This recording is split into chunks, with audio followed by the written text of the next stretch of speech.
آج اس ویڈیو میں ہم آپ کو ایک ایسی ماں کا واقعہ سنائیں گے جو اپنے بیٹوں کی موت پر خوش ہوتی تھی۔ اس کے بیٹے مر جاتے تو وہ بہت خوش ہوتی، حالانکہ وہ ان کی سگی ماں تھی۔ آخر ایسا کیوں کرتی تھی؟ نعمت پر غمگین اور مصیبت پر خوش ہونے والی عورت کا عجیب و غریب واقعہ سننے کے لیے ہماری ویڈیو کو آخر تک ضرور دیکھیے گا۔ بسم اللہ الرحمن الرحیم۔ حضرت سیدنا ابن سیار مسلم رحمۃ اللہ علیہ اس واقعے کا تمام حال بیان فرماتے ہیں۔ وہ کہتے ہیں کہ ایک مرتبہ میں تجارت کی غرض سے بحرین کی طرف چلا۔ وہاں میں نے دیکھا کہ ایک گھر کی طرف بہت سارے لوگوں کا آنا جانا ہے۔ اس گھر کے باہر جب میں نے آمد و رفت دیکھی، لوگوں کا اس قدر ہجوم دیکھا تو مجھے حیرت ہونے لگی کہ آخر کیا ہے اس گھر میں، کون ہے اس گھر میں؟ کیا کوئی بہت نیک بزرگ ہے یا پھر خدا نخواستہ کہیں کوئی انہونی تو نہیں ہو گئی؟ آخر دل میں تجسس پیدا ہوا اور میں اس گھر کی طرف چل دیا۔ میں گھر میں اس نیت سے داخل ہوا تھا کہ شاید کوئی مرد حضرات ہوں گے۔ میرے ذہن میں یہ نہیں تھا کہ وہاں پر کوئی خاتون ہوگی یا کیا دیکھتا ہوں ایک خاتون نہایت ہی افسردہ اور غمگین، نہایت ہی اداس، پھٹے پرانے کپڑے پہنے مصلے پر بیٹھی ہے اور اس کے ارد گرد غلاموں اور لونڈیوں کی کثرت ہے۔ بہت سے نوکر چاکر اس کے گھر میں کام کاج کرتے پھر رہے ہیں۔ گھر میں اس کی اولادیں، بیٹے اور بیٹیاں بھی موجود ہیں۔ تجارت کا بہت سارا ساز و سامان اس کی ملکیت میں ہے۔ خریداروں کا ہجوم لگا ہے۔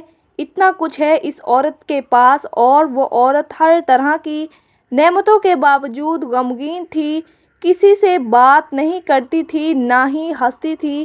اس کو دیکھ کر مجھے تعجب ہوا کہ اللہ تعالیٰ نے اس عورت کو اتنی نعمت عطا کی، اتنا مال و دولت، جائیداد، گھر بنگلہ، بیٹے بھی دیے، اولادیں بھی دیں۔ اس کے پاس بیٹیاں بھی ہیں، رحمت بھی ہے، نعمت بھی ہے، یہاں تک کہ غلام بھی ہیں، کنیزیں چاروں طرف کھڑی ہیں۔ اس کی خدمت کے لیے کاروبار اس قدر وسیع ہے کہ دیکھنے والے کو رشک آ جائے۔ عجیب ناشکری عورت ہے، اداس بیٹھی ہے، اللہ کی نعمت کا شکر ادا نہیں کرتی۔ میرے ذہن میں یہ سوال آنے لگا کہ بیٹھی ہوئی بھی مصلے پر ہے، کیا چاہتی ہے؟ آخر کار یہ بہرحال میں نے کوئی سوال نہیں کیا اور خود کو حیرت کے سمندر میں غوطے لگاتے ہوئے اور سوالوں کو ایک کنویں میں چھوڑ کر واپس آ گیا۔ واپس آ کر میں نے اپنے تمام باقی رہ جانے والے کام کیے۔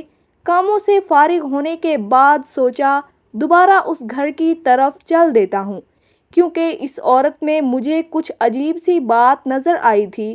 وہاں جا کر دیکھا اس عورت کے گھر کے ارد گرد پھر سے بہت سارے غلام، کنیزیں اس کے چاروں طرف پھر رہے تھے، یعنی نہایت ہی عیش و عشرت کی زندگی وہ عورت گزار رہی تھی۔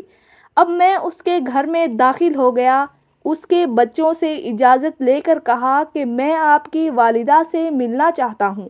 کچھ دیر میں اس کے گھر میں داخل ہوا اور اس کے گھر پر بیٹھ کر اس کے عالیشان گھر کو دیکھنے لگا۔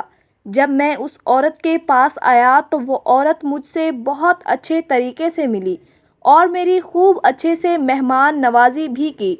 اس نے مجھ سے کہا، آپ یہاں پر نئے لگتے ہیں؟ میں نے کہا، جی اس شہر میں نیا ہوں، تجارت کی غرض سے یہاں آیا ہوا تھا، تو آپ کے گھر کے ارد گرد اتنی بھیڑ دیکھی تو آپ سے ملنے پر مجبور ہو گیا۔ اس نے کہا، بالکل، آپ کبھی یہاں پر دوبارہ آئیں تو ہم سے کوئی بھی کام ہو، آپ یہاں ضرور آنا۔ ہماری کسی بھی قسم کی مدد کی ضرورت پڑے تو ہمیں ضرور بتائیں، ہمیں خوشی ہوگی۔ میں نے اسے کوئی سوال نہیں کیا بلکہ میں واپس اپنے شہر چلا آیا۔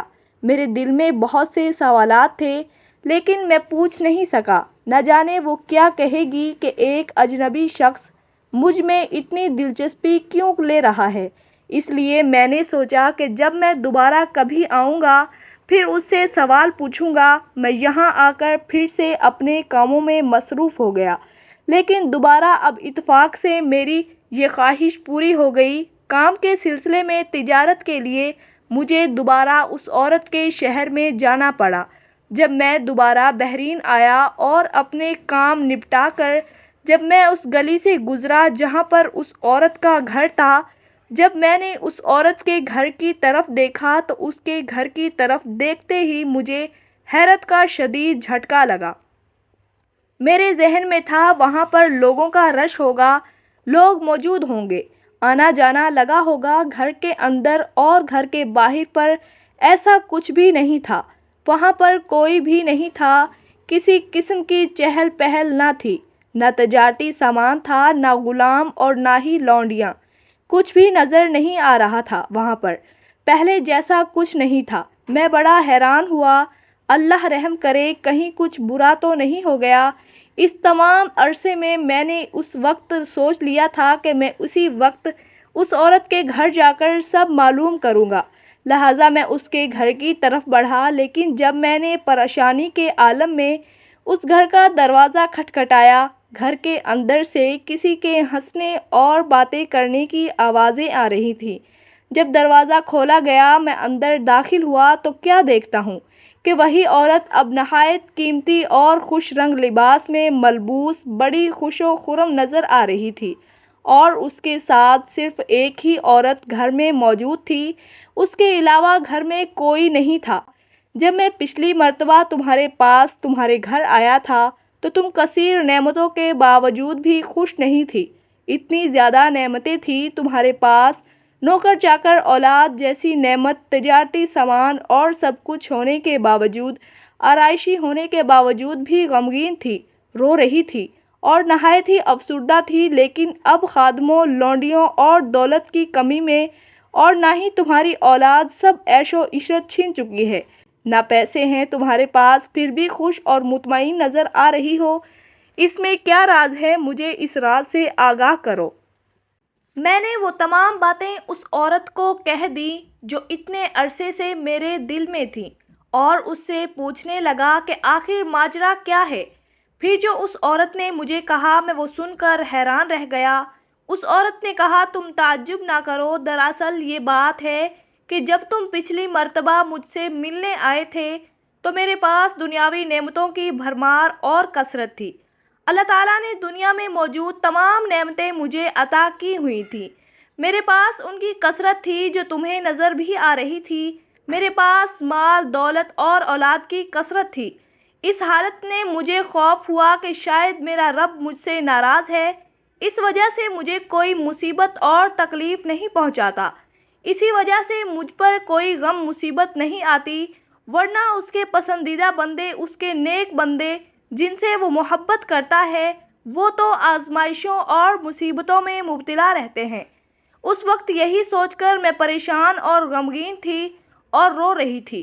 مصلے پر بیٹھ کر میں جو آنسو بہا رہی تھی وہ خوف کے آنسو تھے، ڈر کے آنسو تھے، اور میں نے اپنی حالت ایسی بنائی ہوئی تھی کہ کہیں میرے خوش ہونے پر اگر میرا اللہ مجھ سے ناراض ہو جاتا اور کہتا کہ تجھے میں نے اتنی نعمتیں دیں، تو اپنے رب کو ہی بھول گئی، ایسے کیسے ہو سکتا ہے؟ یعنی میں ان لوگوں میں شامل ہو جاتی جن کو اللہ پسند نہیں فرماتا۔ وہ سوچ کر میں رو رہی تھی، اس ڈر سے میں رو رہی تھی۔ اس کے بعد سے میرے مال اور اولاد پر مسلسل مصیبتیں اور آزمائشیں ٹوٹ پڑیں، میرا سارا اثاثہ ضائع ہو گیا، میرے تمام بیٹے اور بیٹیوں کا انتقال ہو گیا، خادم، لونڈیاں، اثاثے سب جاتے رہے، میرا تجارتی کاروبار تباہ ہو گیا، اور میری تمام دنیاوی نعمتیں مجھ سے چھین لی گئیں۔ لیکن اب میں بہت خوش ہوں کہ میرا اللہ عز و جل شاید مجھ کو پسند کرتا ہے، اسی وجہ سے تو مجھ پر آزمائشیں آئی اور میں مصیبتوں میں مبتلا ہوئی، حضرت سیدنا ایوب علیہ السلام کی طرح۔ اور میرا تو یہ حال ہے کہ ایک مرتبہ میری چادر پھٹ گئی، میں نے اسے ٹھیک کروایا، لیکن وہ میری مرضی کے مطابق ٹھیک نہ ہوئی تو مجھے اس بات نے کافی دن تک غمگین رکھا۔ یعنی وہ عورت جو نعمت ہونے پر ڈر رہی تھی، خوف زدہ ہو رہی تھی کہ کیا اللہ مجھے پسند نہیں کرتا جو اللہ نے مجھے اتنی نعمتیں دی ہوئی ہیں، اولاد دی ہوئی ہے، یعنی ہر وہ نعمت جو انسان کی خوشی میں مبتلا کر دیتی ہے، وہ کوئی اٹھ کر کام نہ کرے، اس کی خدمت کے لیے چاروں طرف لوگ موجود ہوں، اس کے گھر میں لوگوں کی بھیڑ ہو، لوگ اس سے متاثر ہوں، اسے اچھا سمجھتے ہوں۔ ایسی چیزیں تو ہر کوئی چاہتا ہے، ایسی خوشی تو ہر کوئی مانگتا ہے۔ عجیب عورت تھی وہ۔ ناظرین، یہ سب چیزیں ہمارے لیے آزمائش ہیں۔ اگر اللہ تعالیٰ نے ہمیں یہ نعمتیں عطا کی ہیں تو ہمیں اس پر شکر گزار ہونا چاہیے، نہ کہ خوشی سے جھومنا چاہیے۔ ہر وقت اللہ سے ڈر کر رہنا چاہیے۔